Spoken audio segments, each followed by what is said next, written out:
Hey, what's going on, everybody? Hope everybody's having a great weekend so far. It's Sunday, a week away from the NFL season kicking off. Although Thursday will be the season opener between the Kansas City Chiefs, defending champs, against the Baltimore Ravens. So Thursday, then Friday will be another game overseas. So football's back. College football happened yesterday with a bunch of kickoffs, including Fresno State at Michigan. Uh, Typically, I'll be talking about Raiders, but sometimes I'll be talking about local stuff, such as in this case, the Fresno State Bulldogs. Watched it yesterday on Peacock, and I thought the Bulldogs did fairly well for themselves. I mean, they were in the game throughout, and I was impressed of what they were able to do in front of a packed stadium, 110,000 at the Big House. For a lot of teams, that's intimidating as visitors coming in and going against a team like Michigan, defending national champions, ranked high in the polls. The Bulldogs, though, went in there and they weren't fazed by all that. They went toe to toe with Michigan, felt that the Bulldogs had chances and had wasted opportunities, including the interception there in the first half, where that game could just gone. I mean, the Bulldogs could have been up. I think better decision making by Mikey Keene would have helped a lot for the Bulldogs. The defense held its own. I was just impressed with Fresno State. Looking at the schedule, I think this is the only game that I saw that they'll probably end up losing all season, or maybe another one to slip away. UNLV looks pretty good, but we're not going to talk about UNLV. I saw that they won. They beat Houston yesterday. But Fresno State, though, I was impressed with what they were able to show out there on the field. I know Mikey Keene regrets some of the decisions that he made yesterday, where he probably felt that the Bulldogs would have came away with an upset win over Michigan. An upset win. I think a lot of people here in Fresno would have gone to the Fresno State facility and waited for the team to arrive, because that's what usually happens. You know, they meet somebody that's good, and they're gonna meet with fans, meet with players as they arrive in the buses. But Tim Skipper, though, in his first game, uh, well, not his first game as an interim coach, but his first game, season opener, taking over for Jeff Tedford because of health reasons. I think he did pretty good for himself. I felt that, though, he should have maybe used some of the timeouts in the first half, try to get in position to get some points, whether it be a field goal or a touchdown, just to give it a shot, to see how that, see if you have a chance to get there. But he didn't utilize the 3 timeouts that he had left, so I think that's going to be a lesson learned for him moving forward as the season progresses. I had no idea that Wink Martindale is with Michigan.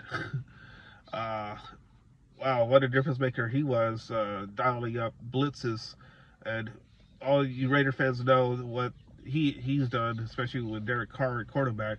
He made life a living hell for Derek Carr, though. I mean, and not just Derek Carr, but other NFL quarterbacks. So they know he's there at Michigan. That was a good pickup for Michigan, whose week is pretty good. A pretty good defensive coordinator. Doesn't matter where he goes, he's always going to have a defense that's going to stand up and create havoc on the quarterback, and that's what he did yesterday. And not just on the quarterback, but the run defense. The run defense was stout yesterday.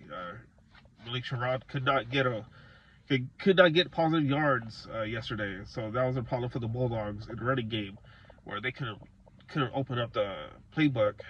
They had to go, throw it in the air and try to get some positive plays, which they did. But again, I go back to the wasted opportunities for the Bulldogs, where if they would capitalize on those opportunities, we may be talking about a different outcome today. Albeit, though, it's 30-10. The Bulldogs, they covered the spread because they're the 21-point underdogs, so they want that for bettors at least. But that doesn't count for the win-loss column, or counts for a win column. It doesn't count for a win column, so they didn't take a loss. But I just think that the Bulldogs, though, are going to learn a lot from this game against Michigan. Not any. I don't see any big time injuries yesterday, so that's pretty good for the Bulldogs as they get better as they get uh, as they prepare for next Saturday's game against Sacramento State at LA Children's Stadium. But like I said, think Fresno State showed the nation what they're capable of this year, and if the if the Bulldogs can run the table, then who knows where they be at the end of the season. But for them, it's a week by week basis, game by game. All coaches talk about this. Want to go 1-0, and I think that's how the Bulldogs going to take it from this game as they get ready for Sacramento State next Saturday. So, anyways, just want to get my thoughts on the game. Can keep it short. I think I'm gonna do this often. Talk about Fresno State, but it's not Raiders. Fresno State after their game. Give my take on that.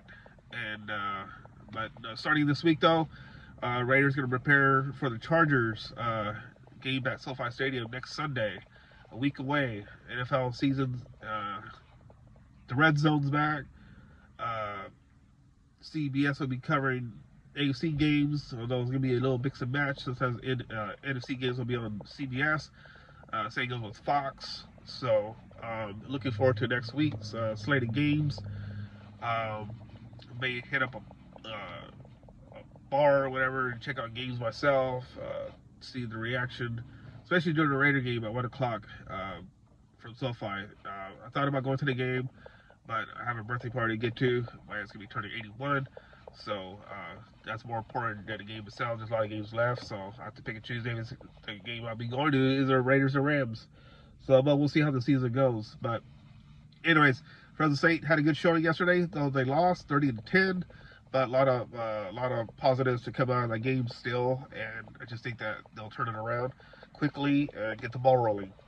Again, my name is Anthony Galavis. Hit the like and subscribe button, and I'll talk to you soon.